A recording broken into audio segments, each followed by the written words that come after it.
In this video series, I'm going all in on content marketing analytics, what to track, how to track them, and how much focus you should be placing on them. This will be a 3-part video series covering the 3 content analytics categories you should be focusing on, which is traffic, engagement, and conversions. Today I'm talking about metrics surrounding your traffic. Let's get into it.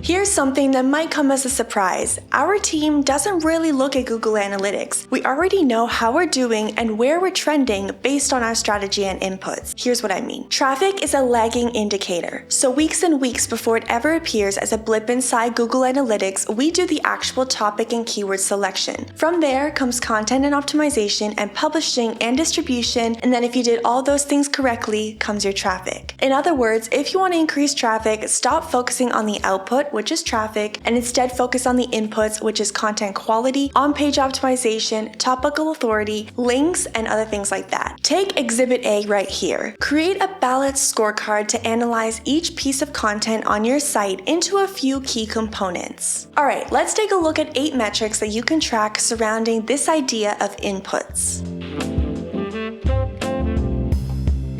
First and foremost, don't bring a knife to a gunfight. All the content in the world can't save you if you're trying to compete on keywords that are well outside your competitive range. Search engine result pages are winner-take-all markets, so the old 80-20 Pareto principles applies. 80% of the results go to the top 20% ranking. The first half of the first page gets all the clicks, while the bottom half and everyone else on pages 2, 3, 4 plus get nothing. So that being said, it's better to be number 1 on a smaller keyword that you can win in the next 6 months than it is to be number 25 on a keyword it might take years to see results, unless you have deep pockets and lots of patience and lots of ambition. You can diagnose this in about 5 seconds. Grab the top competitor's ranking, look at their domain rating as a simple proxy, and compare it to yours. If you aren't in the same DR ballpark or can't reliably drive the same number of referring domains to this page, just don't bother. Rank for what you can in the interim. Then you can go back and revisit and revise next quarter or next year when you're hopefully in a better position.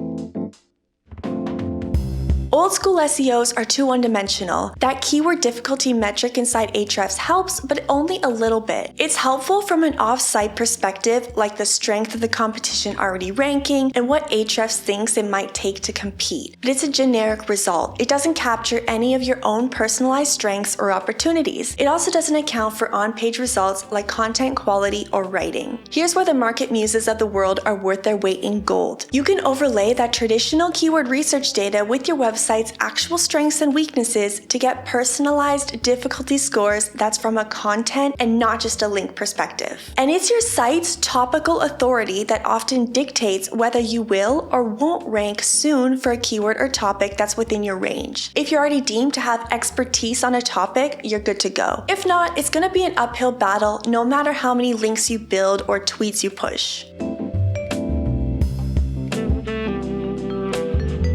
So you may be wondering, how do you build topical authority for something if you don't have it already? Here's an example. A difficult competitive keyword with commercial intent becomes your hub or pillar. Then long-tail variations become your spokes or subpages and whatnot. Then those subordinate pages link to each other and back up your primary page. All we're really talking about here is your internal linking strategy. Don't just haphazardly create internal links. Don't just let random writers or contractors do this for you either. In an ideal world, there's some actual thought process behind which pages get links from other ones and why.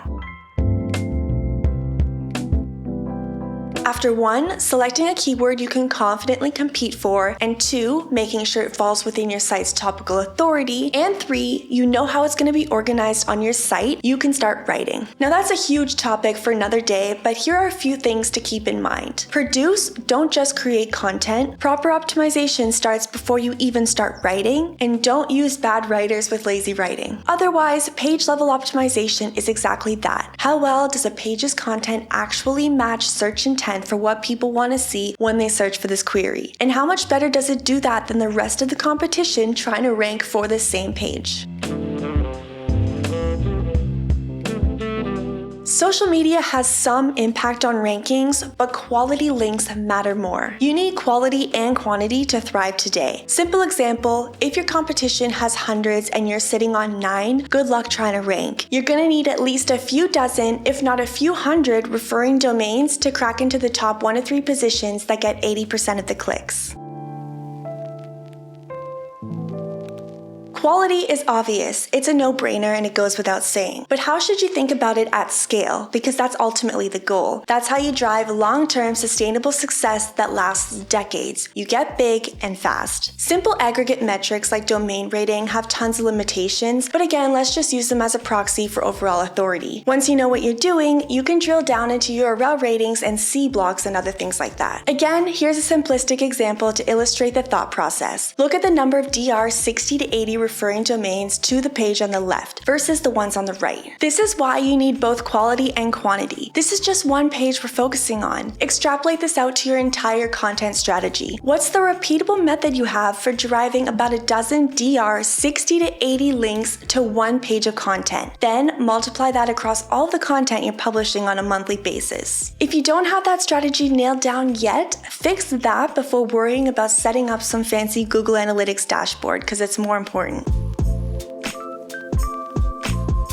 Content is subjective. Quality content means many things to many people. No one's right, no one's wrong. There are a few ways though to analyze content quality objectively with quantifiable feedback. Subject matter expertise can usually be spotted pretty quickly once you have an eye for it. Explanations are clear and concise and jargonless. Concrete examples are used to illustrate specific issues or points. Arguments are persuasive and supported, not absolute. Context and nuance is developed without dumbing it down. The trick is doing all of those things without the type of overly formal writing that often falls flat online. People have trouble focusing on one thing anymore, so quality content online, regardless of style, employs the art of concision. That's where readability tests that are included in most writing apps like Grammarly, along with other online editors like the Hemingway app, can help provide instant feedback on your tightrope walk of writing with subject matter expertise without being too difficult to read.